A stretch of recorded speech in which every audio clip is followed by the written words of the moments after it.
right, yo, I'm back. Oh, sick. Are you drawing? Yes. All right, cool. We're live. We're on. Everybody should be able to hear everybody. Turn the music down a little bit. Take the website off. And cool. Yeah, let me pull up your stream here. I'll have that on. Yeah, I fell down. I slipped on a Hot Wheel and hurt my shoulder. Because I have a toddler. In the dark. I slipped on a Hot Wheel in the dark in the hallway. Rolled right out from under your feet. Yeah, I fell down. I didn't fall like hard. I felt like weird. Mm-hmm. Kind of I'm jammed your older. shoulder or something. It's like my neck and my shoulder, and I thought I Yeah. like fucked it up really bad, but it's more just like I hyperextended it or something. Oof. Let me see if this works. If I turn on the Discord, which one is it? Fuck, I think it's this one. We'll pull up your drawing. Nice. All right. So I don't know if Harlem's gonna make it, which is fine. So that might mean no platinum tonight. So we'll talk about Guilty Gear Zerd Rev 2 for platinum whenever he's back. I think he had power issues or something.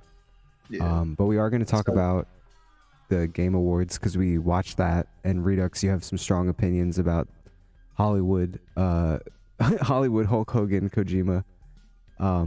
So we'll do that, and then I'll get all the like segments and business and shit out of the way. So let me actually cover up your drawing. We'll come back to that.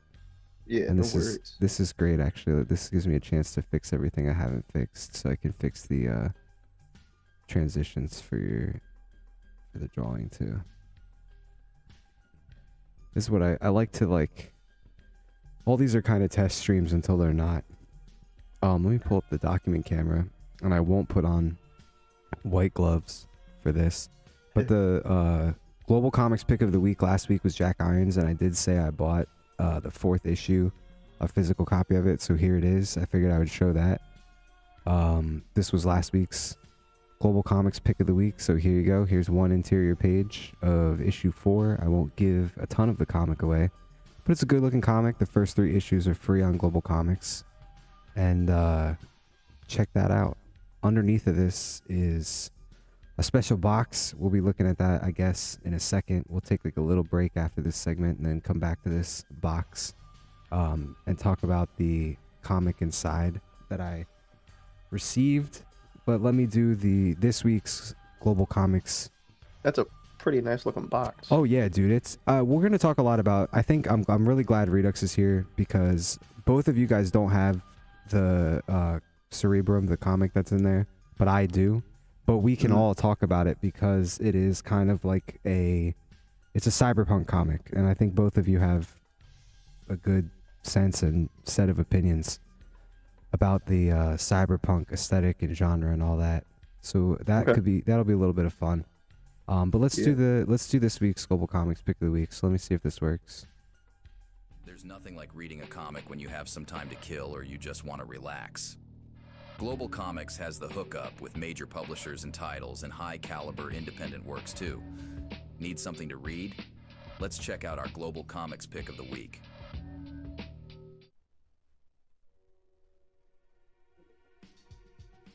All right. It worked. So let's get the document camera out of the way and pull up the comic. Coleslaw, you had a chance to read this one, right? Or you peeked at it? Triple Crown. Yeah, I kind of skimmed through it, read a decent amount of it.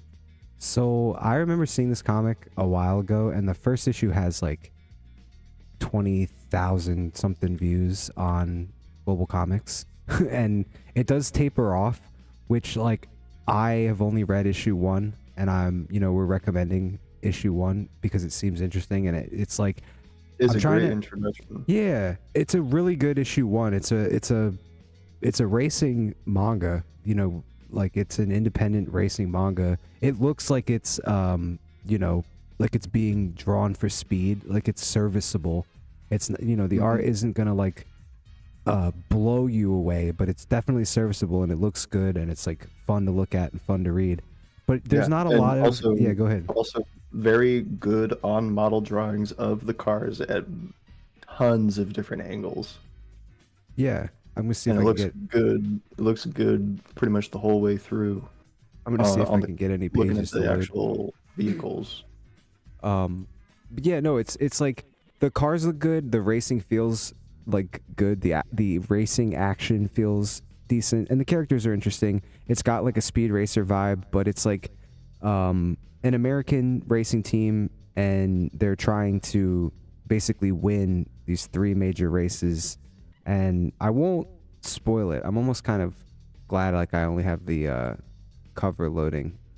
And this is good to know too, because I have this as like a browser setup thing, and if this doesn't work, I'll work on a new setup. But I enjoyed it. It's like it's action packed. It has a crazy ending for a first issue, and like I'm gonna read the second one, and we'll probably do like a walk around at the end of the week and be like, hey, we said we're gonna check this out this week, and then we'll check it out and come back and be like, was it worth it? But Triple Crown Yeah. on go Global follow Comics. Yeah, go check it out. At least give issue 1 a try, and especially because I was gonna say there just aren't a lot of racing comics or manga. There's like ones that people know, like Initial D and all that stuff. But other than that, like if you like this stuff, you're probably looking for it anyway and hungry for it. So there you go. All right, cool. Segment down. Let me see if I can get your drawing back up. Perfect. It's Yep. also a very good origin story for the actual main character. Yeah. I just generally liked how like it has stakes, and a lot of times when you're looking at independent stuff, you're coming across writers and artists at various levels of talent, and sometimes they hit it out of the park in some places, and sometimes they don't. But overall, that's like a very good piece of media. Like art wise and story wise, there's a lot of competence there, and I'll at least vouch for that on that issue 1. Is Redux getting coffee? Is that what he said? Yes. Okay, Yes. I'm that's back. it. Oh, cool. I'm back. Yo. All right, we got through 1 segment, so now I'm just taking a break here. I've got a comic for us to look at. And I've got like 1 thing that's another like half segment, and then we could talk Kojima if you want, right? You want to talk Game Awards, OD, Hollywood, Kojima? Sure, let's do it. All Let's right. trash. Let me Okay. let's get through you guys want to do a comic, or you want me to plow through the movie segment and get it out of the way? What do you have for comic right now? I have the box, so we can open the box. You want to see what's in the box? I would like to What's see the in the box. Yeah, what's in the box. Before I open the box, I have to show off this cool standee that I took out of the box. Oh, Yeah, so here you go. This- Plastic That's good. standees are all the rage these days, so this one's Yeah. pretty big. And it's that's a pretty big one. yeah, woman with her butt sticking out and a gun. So I mean, that's pretty sweet. Can't complain. A lot of those plastic standees are usually about maybe half that size, so that's pretty cool. Yeah, I usually see like 3 or 4 inch ones. That's what is that, like 6 or 7? Yeah, it's probably like 5 or 6 inches, if I had to guess. The box is also like super nice. I know this is kind of corny. Normally I don't care about this kind of stuff, but I know B-Rose, Black Rose Comics, the guy who made this, and he worked really hard on it. And it's his first comic. So I will say he knocked it out of the park with the packaging. It's got like a little magnet, little B-Rose Comics on the thing there. That's more than that would I would say that's more than just packaging. Like that's actually yeah. a storage unit. Yeah, no, it says right on the inside, welcome to Cerebrum. It's a very nice box that your comic comes in. And we can take a look at the comic. I did an unboxing video for this and put it on X on the Heka account. So if anybody wants to see just like a flashy unboxing video rather than just me taking the comic lazily out of the box, here you go. It's on X. Let me get it out of here. And I will give my like impressions. I'm not gonna like hard review this because for the most part, I think it's well written. I think the art is good. I don't think there's anything to heavily criticize for like a first issue. Sets the characters up well, sets the stakes up.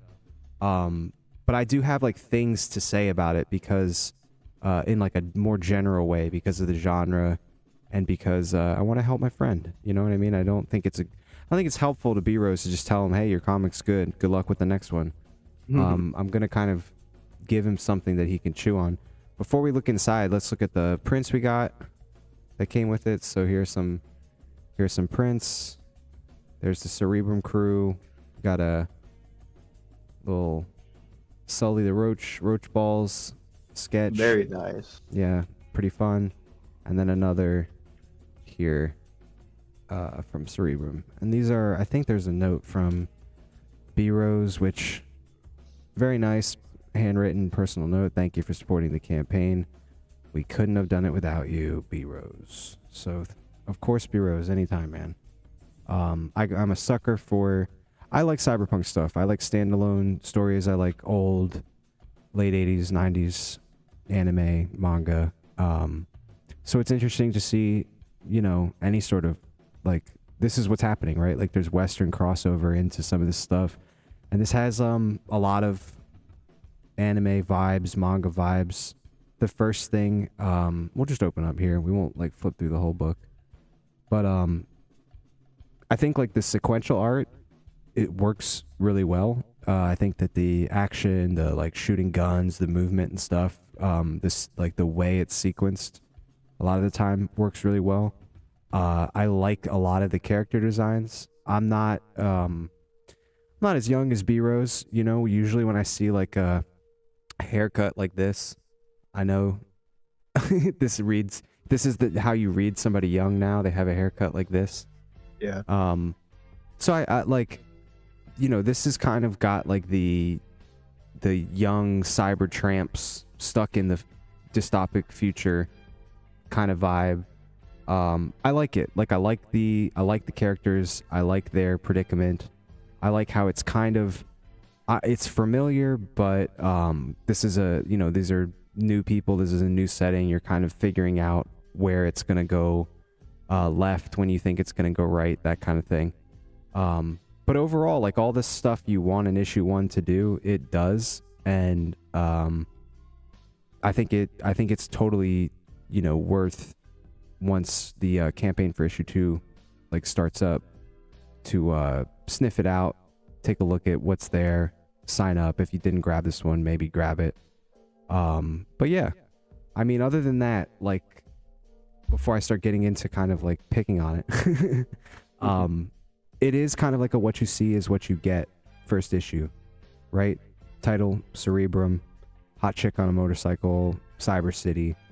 You'd expect to see like what, you know, prosthetics, cool guns, cyber guys, you know, kind of like an edge runners type stuff.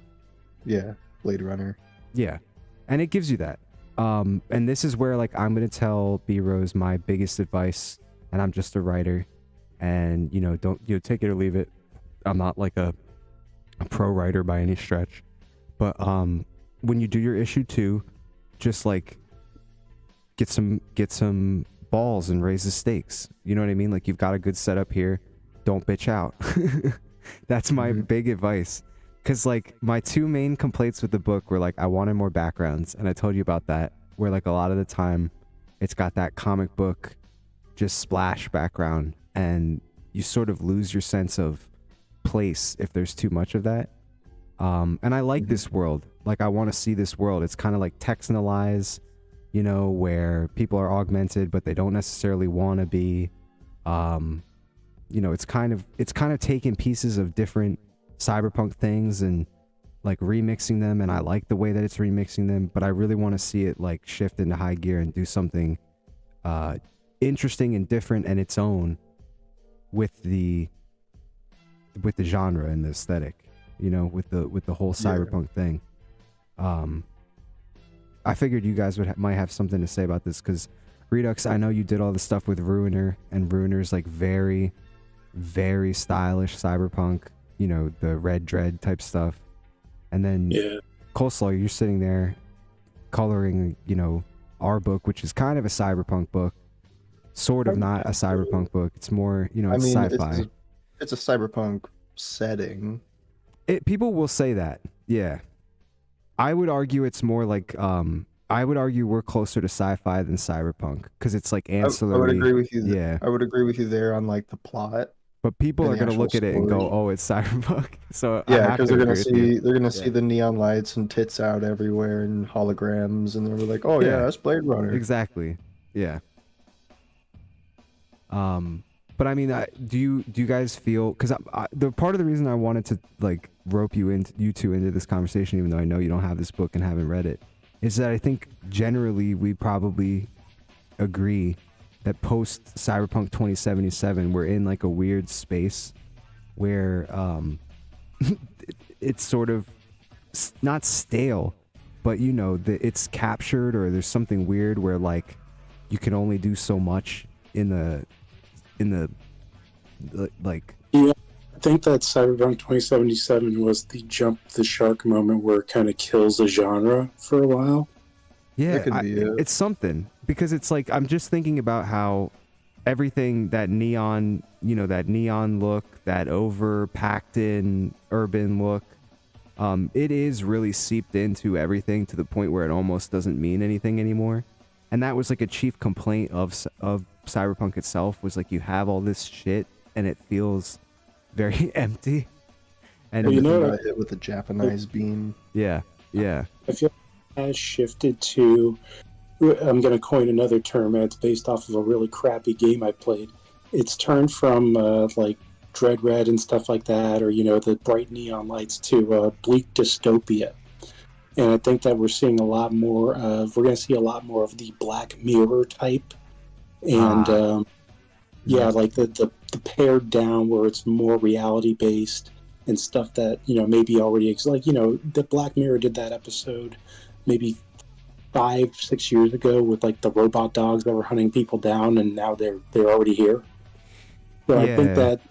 I think that subgenre offers more of a like, this is right around the corner, as opposed to this is what like the distant future will look like once Japan takes us over. Like it is really like when we did Neon Seed, we were specifically trying to do speculative fiction, and it does feel like there is like a bleed of reality has run into the parameters of speculative fiction, and that to, you know, that what we used to consider speculative fiction is now cyberpunk, and to write actual speculative fiction now you have to be able to extrapolate like a lot of unknowns.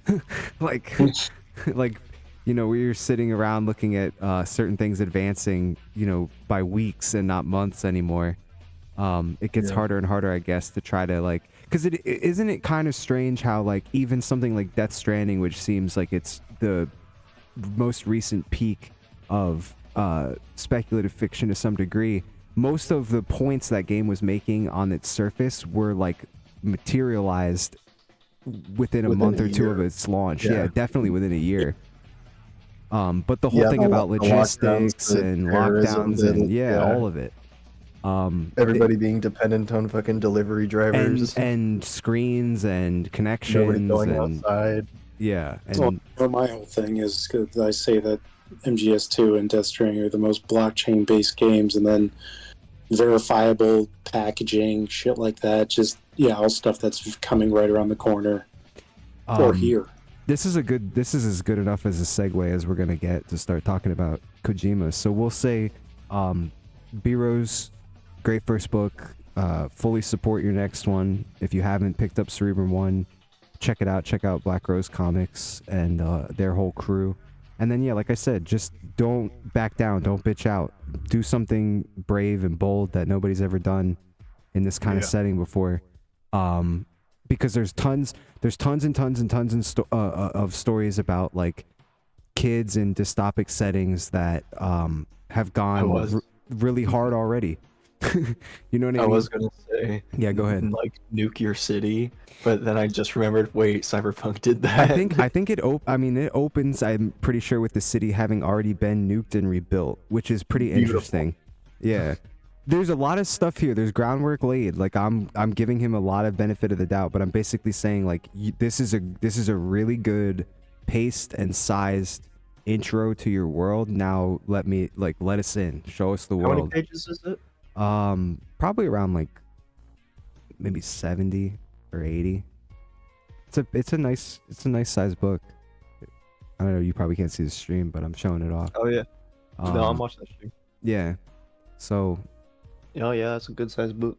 yeah, so I mean, and it's not wasted space. Like it moves very fast, and I like that. There's a lot of pages where there's not even any words, and it's just basically montage. Yeah, that's like good. The one page you showed, the guys next to the dude on fire. Yeah, just blowing up. The two of them just blowing up and flying through the air.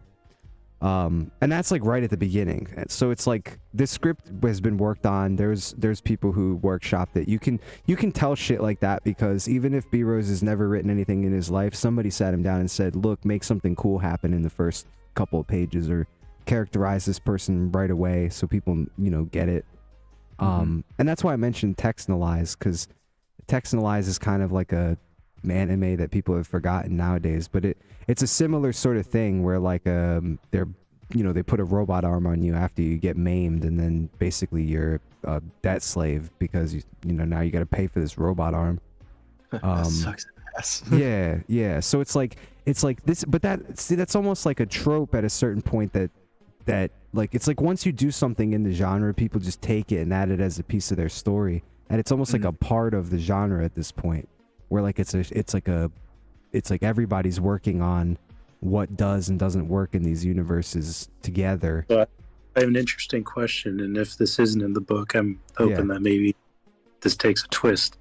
But since it's a robot arm that they put on him, is there like a kill switch where if he decides not to do a job, it becomes like idle hands, and his robot arm will just take over? See, they definitely need to he's got room to do that kind of thing, and that's why I'm telling him go for the gusto, because like Bender with the devil hands. yeah, like Bender with the devil hands, because it's definitely one of those things where you need to be constantly thinking about stuff like that, and like that's what killed me for 2 years with Neon Seed, where like trying to imagine what would it look like if every piece of data was put on a blockchain automatically to the point where it was invisible, for the most part. How would that change the way people behaved? How would that change the way people responded to things? Wait, I'm sorry, it was Fry that got the devil hands. Yeah, that's right. You're right. But like, I'm not saying he has to make some big point with Cerebrum. That might not even be what he's trying to do. But he's got headroom to definitely make some interesting scenarios and think of some fun things that can happen that just you don't have time to explore in other mediums. You have all the time in the world in comics. You can dwell on as much as or as little as you want. All right, sweet. Let's change it up here. I got one more thing I got to get out of the way. So since we're talking about Hideo Kojima and we're talking about Hollywood, let me roll this thing and then we'll roll right into that. So here we go. Let me just hit this button and see if this works. If you're looking for something to entertain yourself, there's a lot out there, and a lot of it sucks. So we're scouring the media landscape for any movies, games, or animation that is definitely good, but maybe great. Welcome to the ever-expanding list of curated media from the Heka Collective. This is good, maybe great. Okay. I think it worked. I think it worked well, too. Yeah. I was gonna ask though, is there supposed to be any like music playing in between, like during the B-roll? You don't hear any B-roll? No. Right now it's like. That's weird. You should be able to hear audio off it. Oh wait a minute, I'm sorry. I have the stream muted. Oh, you're good. Yeah, no, it plays like a little intro. So that's what I was expecting. I was sat up and started looking at the screen. I was like, no, see that, dude. I'd rather work it out now than 2 weeks or 3 weeks from now when we've done a couple of these. Yeah. But yeah, we do a thing called Good Maybe Great, and we, review and survey, just kind of look at and say this is a movie. It's good or it's great. If you need something to watch, there you go. But we're gonna kind of be doing it live now, and we've been doing John Carpenter. We've been talking about how we're going to probably do something with RoboCop. But since Harlem's not here tonight, I figured this is as good as an excuse as any to use this set and talk about Hollywood in general and Hideo Kojima, and how essentially, I'll just restate what I typed out to Callie earlier, and then we'll kick off the conversation. Like Hollywood, the making movies, that's not in Hollywood anymore, right? That's in Austin, that's in Georgia, it's all over the world. But like the financial structure of Hollywood, that's still in and around LA. And if you have been paying attention, that's all like mostly game studios now are in and around LA. And it's because, 2-3 years ago, we were pointing out when they were showing off the behind the scenes on those like motorcycle ads with the Unreal wraparound screens.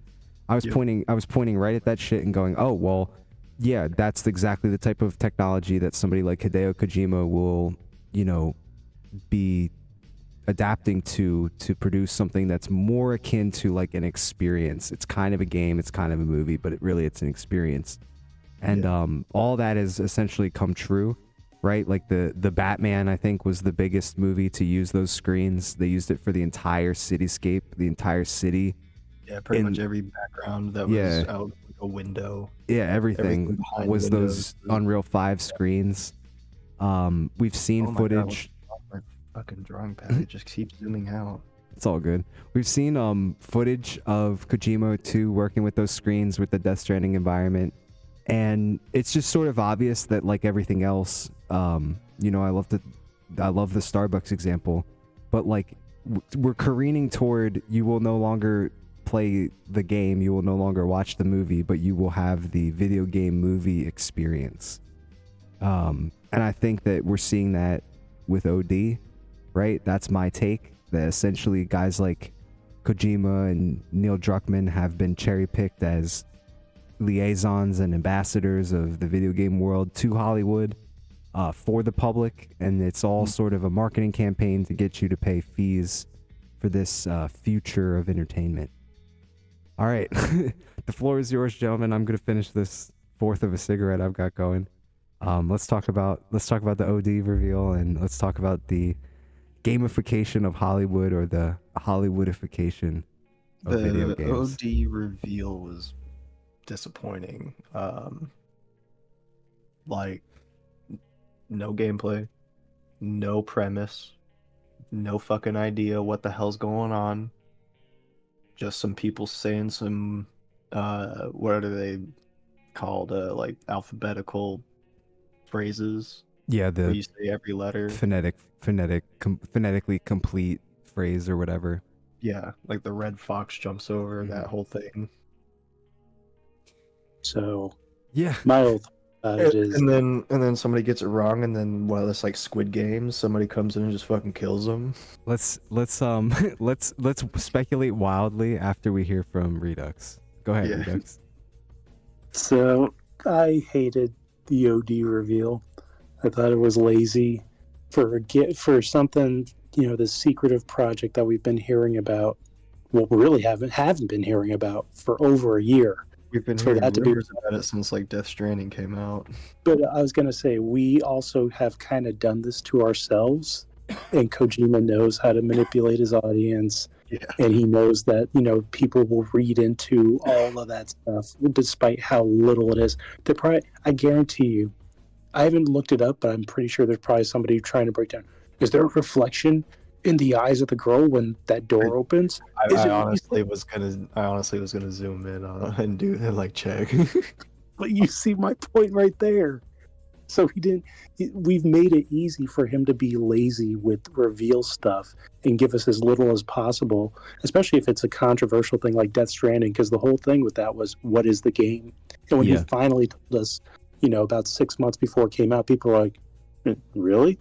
That's what it is after all this time? We thought. So I have a feeling there's going to be a reveal maybe in about a year or so where we're going to get a couple more of these really short segments, and then there will be a big trailer where everybody goes, oh, what the fuck is this? So I think so. I've been in the speculate wildly on Hideo Kojima Project's game for decades at this point.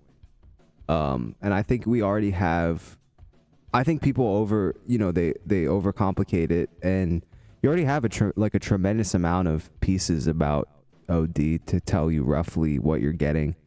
You have all those leaks that happened, which, fake or not, purposefully leaked, faked leaks are totally a thing. But regardless, they did show off what looked essentially to be like more of a phone game, or at least a game operated in many different ways on many different platforms. And I think that's probably evident too in the fact that it's like an Xbox Cloud game. And the other side of it is, it's very clearly just he's purposefully evoking all the shit from PT again. For all players and screamers. That's obviously a hint at streaming. Streaming was a big part of PT from the beginning. And the door and all the Avengers team of directors and movie makers and shit that are likely involved. It's all purpose built to do what you're saying, which is to like titillate that schizophrenic side of his fan base that do all his advertising for him. But the weird one about this is, you have to ask yourself, what is the actual product? What were they even selling? Because you're right, they didn't show gameplay. They didn't tell you anything about the game. They brought out Jordan Peele and they brought out Kojima and they walked them through the PT door, and that was the segment. So right now what they're selling basically is the entire idea of Hollywood directors and A24 and all these memes, right? This meme of that's Kino, that's cinema.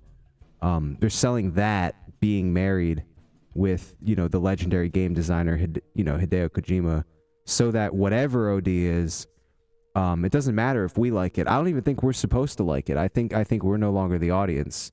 It's probably a game developer's game or a movie maker's game. You know who this is aimed at? This is aimed at the people who watched The Last of Us TV show and loved it. Well, that's what I'm getting at. It's aimed at people who are looking for an experience that they can't just go get. Because we're at that. We're definitely at the point where, everybody's job is to fill some crack in all the services. And one of the biggest cracks in all services right now is that most people are fucking bored. And bored people get angry. And this is why, there's a lot of hope in VR. There's a lot of hope in AI. There's a lot of hope in all these different things. Everybody's looking for the next, big,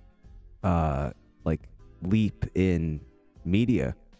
And people are sort of coming up short left and right, I think, because most of this stuff is just unoriginal, right? That's the core complaint of all entertainment and other associated media right now, is that it's unoriginal.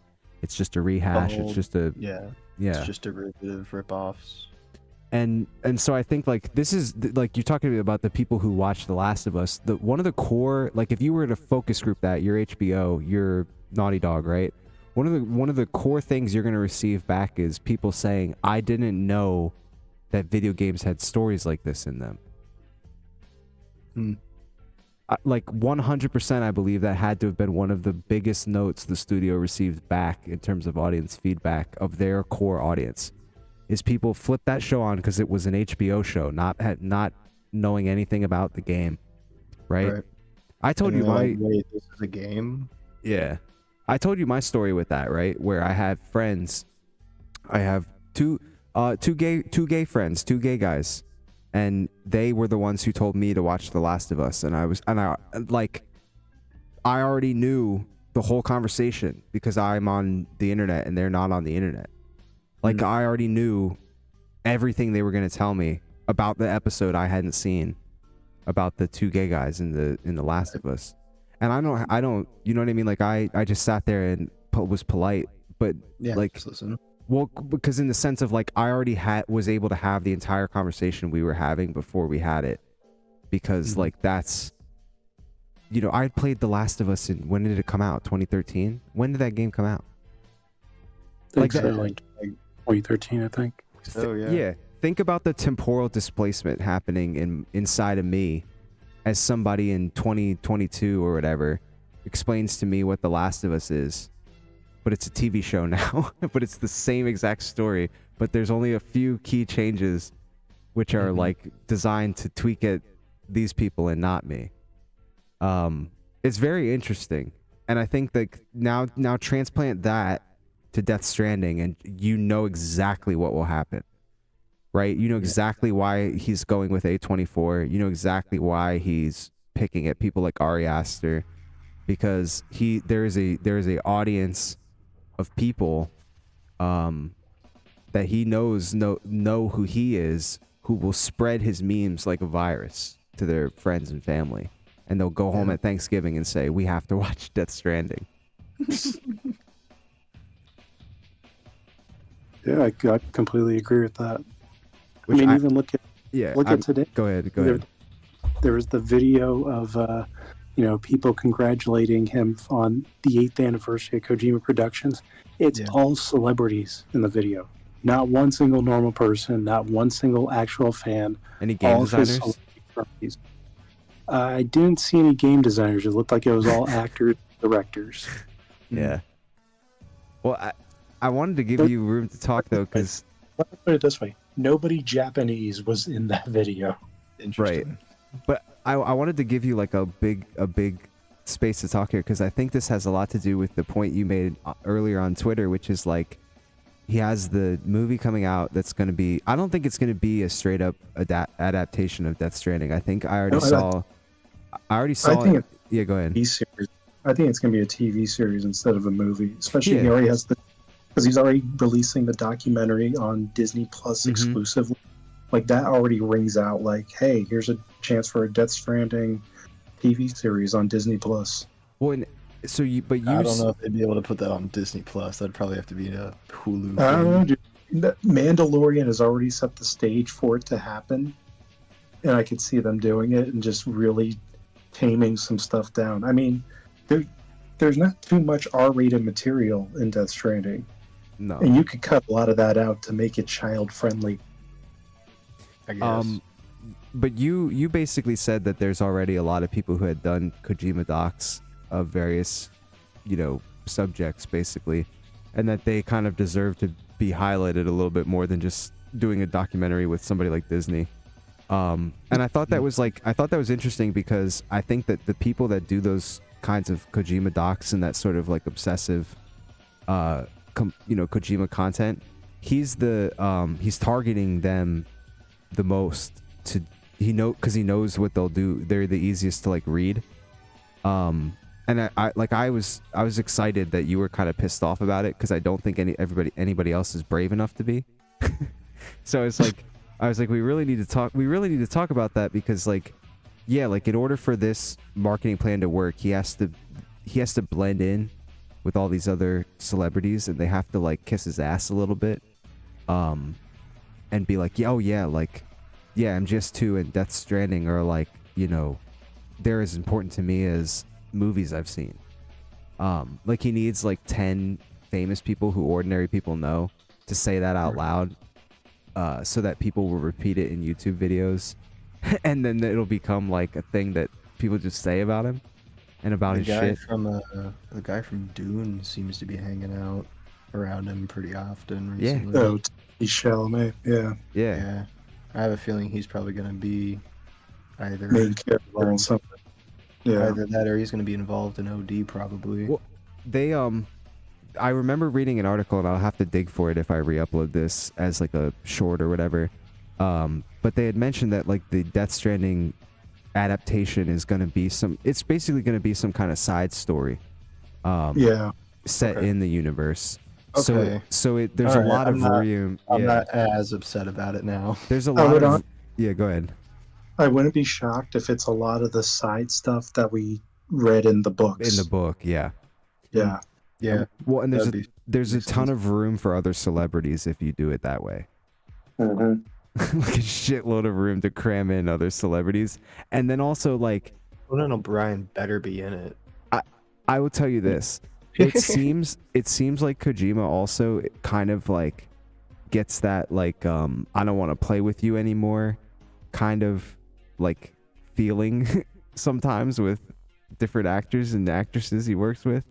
And Yeah, like I was definitely. shocked. I was shocked when they did the DS2 reveal that Lea Seydoux and Norman Reedus were back.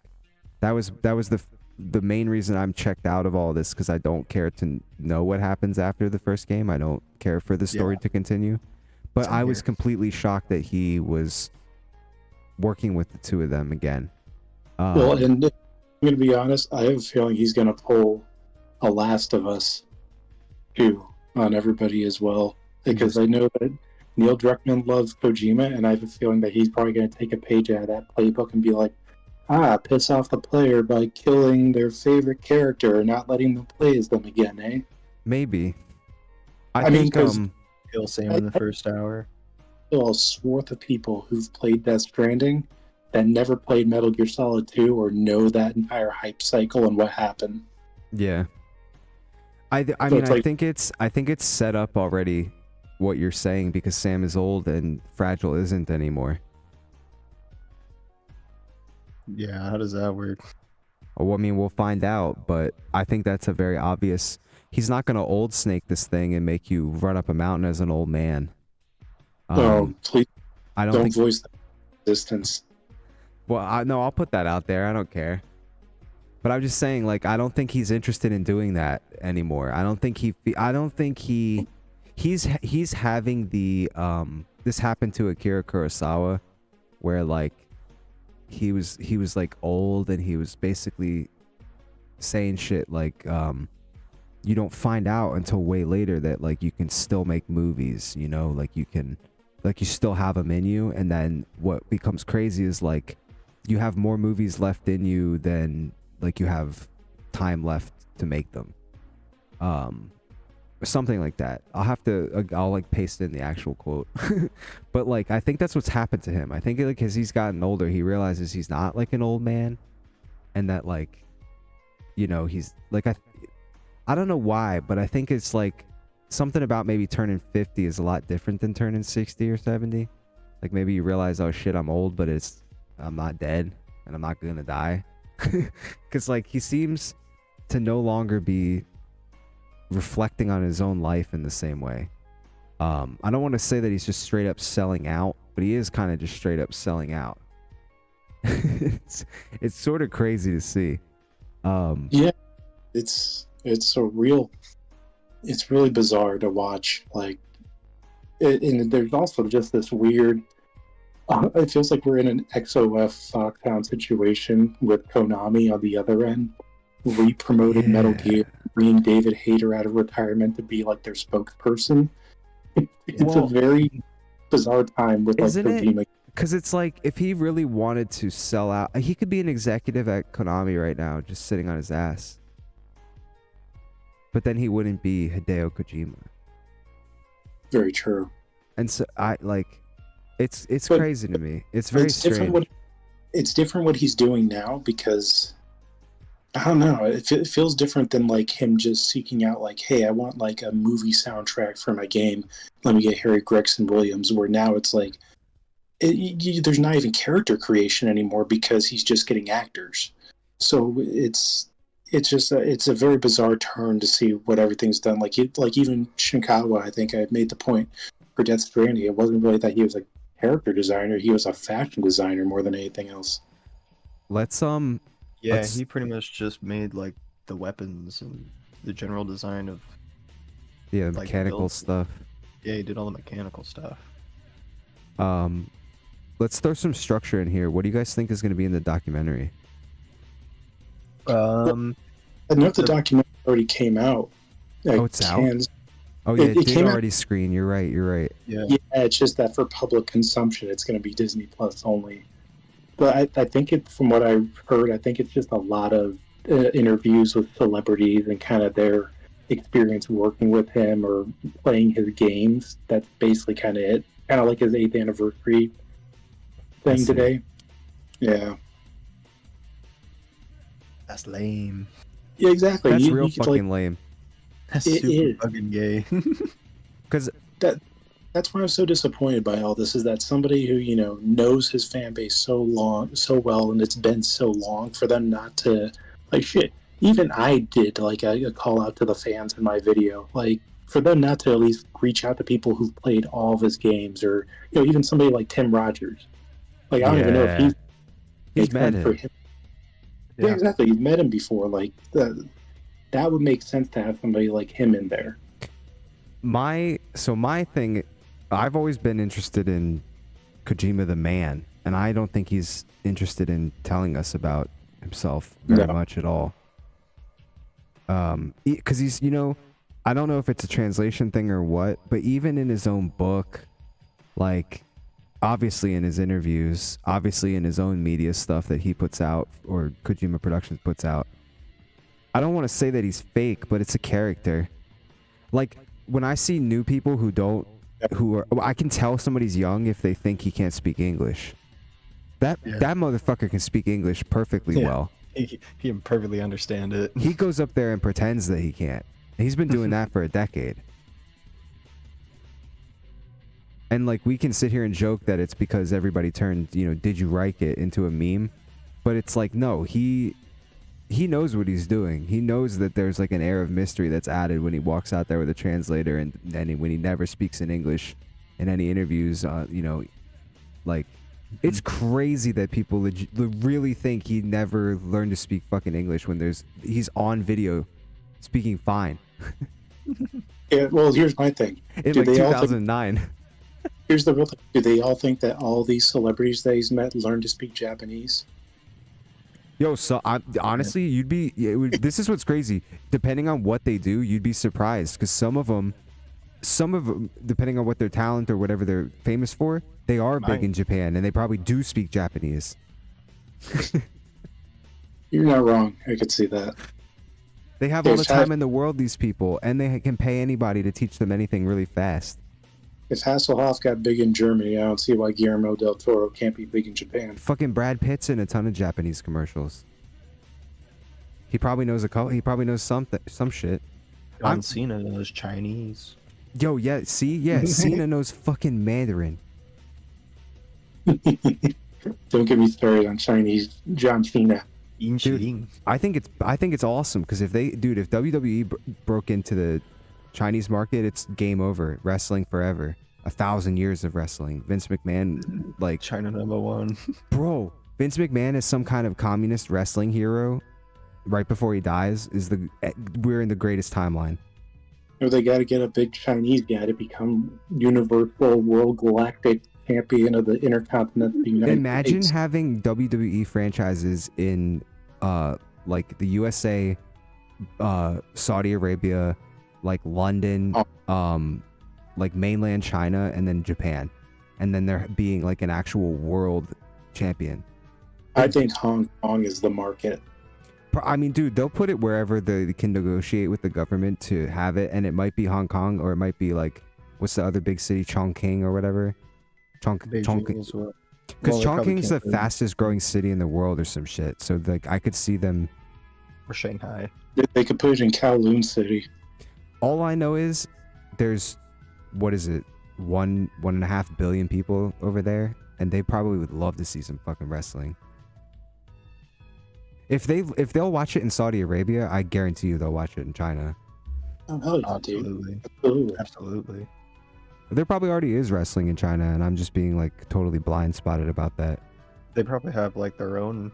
It's probably awesome too. I'm gonna look this up as soon as we're done streaming. Because you know what I'm looking at? This is a great way to end this. Let's talk about, so we've talked about the future of games and Hollywood merging together here in the West to become like an unholy, kind of mirage of both things. I'm sorry, but one joke out beforehand. I hope that the Chinese Wrestling League is called the CCPW. Yo, yeah, right. I hope it's actually really plays up like the People's Party stuff. I think that's like actually really good branding. Communist pro wrestling, bitch. Yeah, dude. Oh, yeah. I'm imagining it, and it's probably better than I can even imagine. But so the future the future of comics in the West, the future of animation in the West. I really truly believe that there is like a visible material divide between younger people and older people here specifically over comics, where it comes down to an appreciation of Asian culture, right? You either grew up reading about 50-50 manga American comics, or even more manga and less American comics, and that's just the breaks now. Like everybody under, I don't know, what would you guys say, 40 probably went through that. Everybody under 30. I mean, we'll split the difference and say 35, because I'm over 30, and I grew up reading about probably maybe 70% more manga than American comic books. And like what that materially means is like, and I think a lot of people have the same experience. I read, lines, specific like sets of issues, maybe at the most, that are like particular runs that are well known or important to read, or what, all that shit. Then I mostly read standalone stuff, graphic novels, and then I read manga. And like, I actually read comics more than I read manga growing up, but I think that was more of a when you're a little older than me, right, by a couple of years. Couple of years. I'm actually right past your cutoff, 36. Then it holds. We'll say 35. So everybody under 35 basically was probably exposed to more manga. Yeah, the internet too, and it was easier to get manga than it was to get scanned comics. But like, that's the situation, right? So the future to me is digital, cheap printing, and it's going to be more in line with what manga is, which is like, the action, the storytelling, the character designs, the settings are all going to kind of be bound together and displayed in such a way that the whole package is enticing enough. And it's also kind of going to be the thing where you make a manga and it's expected it will be animated, because that's just kind of how it is. And in my mind, I think all this is going to China. So I've been studying like what's happening in China in terms of like what comics are people actually reading, like what shows are they actually watching, and it is blowing my fucking mind, you guys. What kind of comics do they read over in China? That piques my interest. Well, should I launch? Are we all chilling? Is everybody chilling? Check in real quick. Everybody having a good time? I'm big chillin'. All right. Because so like, this is just my understanding. I'm just your average everyday dumbass. But manga originated in China, right? And like China, Korea, and Japan, the character that they use for like comics, it's all the same character, and the pronunciations are just slightly different. So I think like, I can't remember which is which, but Japan is obviously manga, and then there's manhwa, and then there's like mangua, so it's like, it's all manga, it's all comics. But it originated in China, and then Korea kind of picked it up, and Japan picked it up, and all this would have been like, I don't know, this like the 1500s, 1600s, 1700s or something. Like, I really don't know. But then, like, as you both know, comics in Japan just change. Everything in Japan just changes after World War II. And it becomes Disney. It becomes American superhero comics. You get Asuma Tezuka, right? He's like the guy who looks at Disney, makes Astro Boy. Gekiga comes back. It's like they're doing adult, more rendered stuff. They're doing more like Disney animation, cartoony, pictorial stuff. And all that like happens. The rest is history, right? We go through a bunch of decades. Shit changes. You get anime. You have the fucking bubble economy. I'm not going into an entire history lesson here, but Japan has dominated. Yeah, right. But Japan has dominated manga for various reasons, and anime and that style of animation for various reasons. But it's moved in recent years toward Korea, right? Like there's a lot of Korean manga that's popular. There's a lot of Korean anime that's popular. And this is just my speculation, but I believe it will return, right, to China. And the thing is that like what is returning has gone around the world. And that's kind of like an interesting, that's just an interesting phenomenon. But like, you know, however long ago, some guy in China started drawing little pictures and little, you know, comic stuff, and it goes all the way through, like all the way through to, you know, America and Western comics and back into Japan and up through Korea, and I think it's going back to China. So it's like their comics look like kind of like a weird, like they look like alien stuff to me. Like I look at it and I'm just like, okay, this looks like manga, but it also doesn't. It looks more like there's like, it's, you'd have to look at some of this yourself, and there's like, you can just Google like what are the most popular Chinese manga, you know, and look, and same with their shows. But what's crazy is like their anime is a lot of it is like 3D. It's not 2D. You know what I mean? It's like I'm trying to think of like Nickelodeon and Cartoon Network shows that have that style of animation. Lyoko. Yeah, dude, it's like that, bro. It's like 3D. Oh my god. And it's like, it's all kung fu stuff mostly, and historical stuff, and you know, it's like but it's super weird because you're trying to penetrate a culture that you're really not allowed to access in a lot of ways. But at the same time, like some of it is like, you look at it and you're like, yeah, okay, I get it. Like I get why this, I see why this is popular in a place where there's 1.5 billion people. You know what I mean? Like I understand the story, and it's, this stuff is starting to be translated and it's easy to find.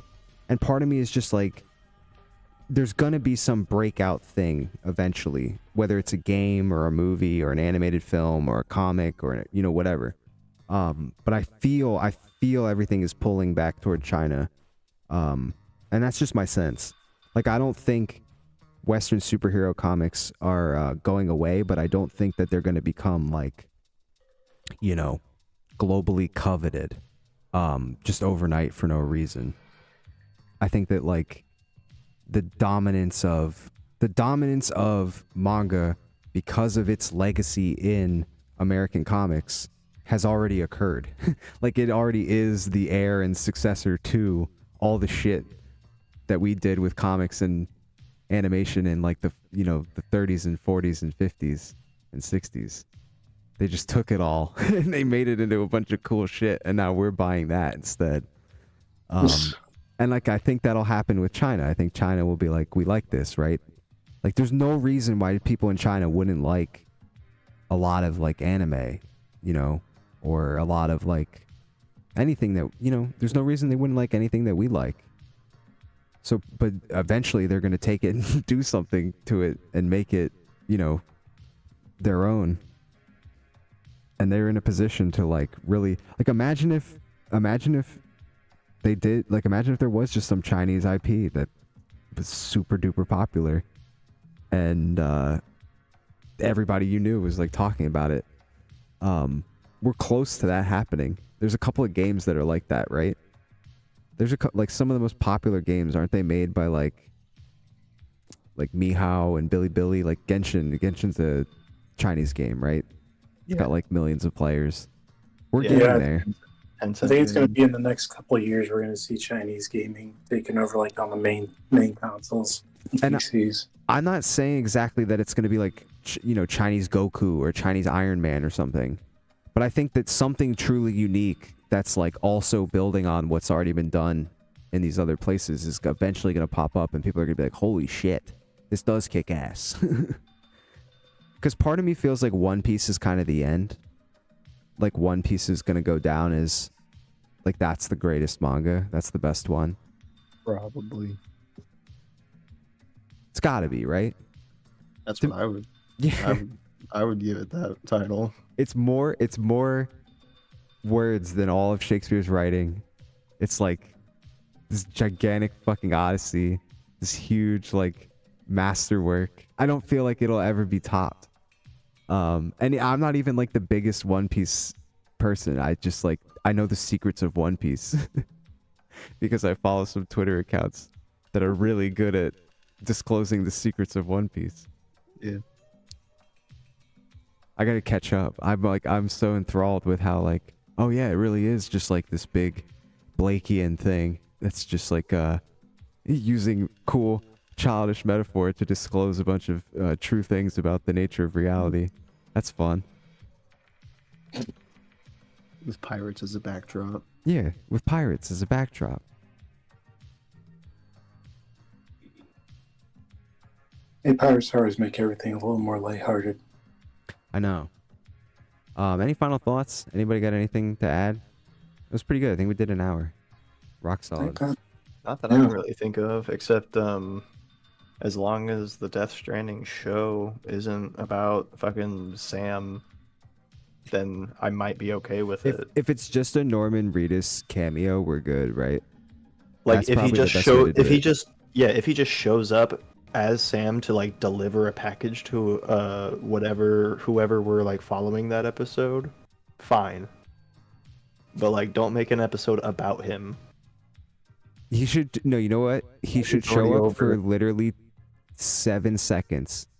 And just be on a bike and ask if he want to take a ride. Right? Do you want to ride with me? You want to ride with Norman Reedus? Yeah, exactly. Exactly. It's got to be a low-key ad for Ride with Norman Reedus. AMC every Thursday at 8 p.m. Honestly, banger show. Like, it's fun that AMC just gave... Like, they love Norman Reedus so much, they just let him ride motorcycles with his celebrity friends and filmed it. I think it's like... That whole channel float for, like, the last almost decade. Right? It was him and Don Draper. It was him, Don Draper, and Breaking Bad kept that shit going. So, dude, so real. He's still doing it. There's a Walking Dead Daryl Dixon. He's still out there making them bringing home the fucking paychecks. It's all the merch paychecks, man. T-shirts. He got his own spinoff. He has his own spinoff. He's an executive producer, and he can basically get anybody on the show that he wants. It's like fucking the sickest gig in you could like. Pretty much runs AMC. Dude, yeah. Like he could ask for anything and they'd get down on their knees and give it to him. He could be like, I want to fight Keanu Reeves in the season finale and I want to win. And they'd be like, all right. Okay. We'll make it happen, Mr. Reedus. Because you know how much it probably costs to not just get Keanu Reeves in something, but to fight him in it and win. To sign that contract's probably a lot of money. Yeah. That's like a totally real thing that you don't, if you're like managing an actor, you don't want them like getting the shit beat out of them all the time. Well, that's why in The Rock and in who is it? The Rock and also somebody else that was in Fast and Furious, Vin Diesel. Both of them have like yeah, that's right. Stipulations that they're not allowed to lose fights, so they could never fight. Yeah, they could never fight. So they couldn't fight each other, or they'd always end in a draw. That's so great. So nobody was ever better than the other guy when they were in Fast and Furious. That's such an amazing thing to put in your contract. If you put me in a fight, I can't. I'm not allowed to lose. I'm not allowed to lose. I'm Vin Diesel. All right. Let me stop the stream so we have some good shit. What do I have to say? What's the business stuff? Here's the website. Website's on the screen. It's heka.uwu.ai. You can join the Discord there. You can find all the links there. It's like $5 and then you're a member in the Discord, and then you can get in the voice calls, and you can't talk, but you can listen to us. And we use that to like watch movies and shit. So consider it. Comes with all the PDFs. Comes with a bunch of videos. All right, that's the business. No other final thoughts. I won't be able to hear you all for a second, so let me just flip the ender up, and then I'll end this thing.